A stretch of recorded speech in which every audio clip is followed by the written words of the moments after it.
dhambi. Haiko kutabiria watu kupata magari. Nasi akipata gari unaenda nalo wapi? Tupo hapa saizi, kesho unaweza kuondoka. Unaondoka na gari wewe? Tupate Yesu. Ukiondoka umepata nafasi ya kuishi maisha ya milele raha. Gari za nini? Na usidanganyike mwanadamu. Haya maisha tunayoishi tuwezi tukawa na maisha aina moja. Hayo Mungu aliyokupa.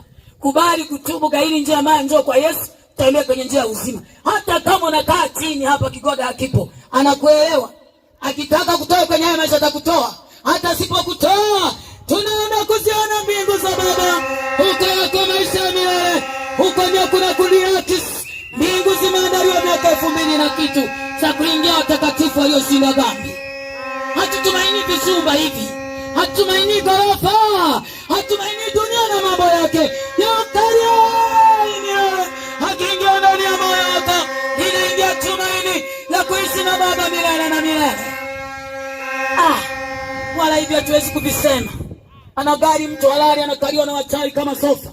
Kuna moja kwenye gari alikuta wamekojoa wachawi wamekunya, hapo wamemwaga na damu. Hizo gari ina kazi gani? Ina wokovu hii. Miguu si unaye Mungu amekupa, tunatembea tu na miguu. Lakini unajua lini utaondoka hapa wewe? Si umefugwa tu mwanadamu. Tengeneza njia zako. Acha kiburi cha gari wala nyumba wala ghorofa. Acha kudanganya na hizo injili. Hao ni waganga, hao wanadanganya nafsi za wanadamu. Ili usimuone Mungu akapotee. Anaweka moto ndani ya vifua vya watu. Na mimi nipate gari. Daka Prado. Hicho wanadaka. Wewe unadaka Prado.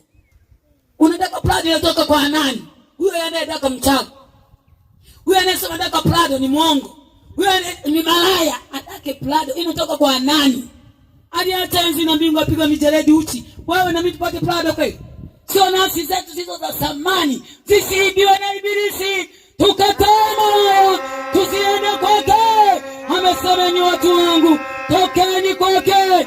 Msiguse dhambi zake wala mapigo yake, maana dhambi zake zimefika mpaka mbinguni. Mungu anataka tutoke kwake. Usishiriki dhambi zake. Hiyo nafsi ni ya Mungu. Usishiriki dhambi za ibilisi wala mapigo yake wala moto anayotembea. Yaani shetani anatembea na moto, maana amekwisha kuhukumiwa. Ule moto anawapa na wengine ili waende wote kwenye moto aliohukumiwa. Usiwe wewe kuingia humo. Hasa unasikia injili. Toka kwenye moto leo. Toka kwenye moto leo. Hiyo nafsi yako ni ya samani. Tena ina samani kuliko unavyofikiria. Unaijua dunia? Dunia hii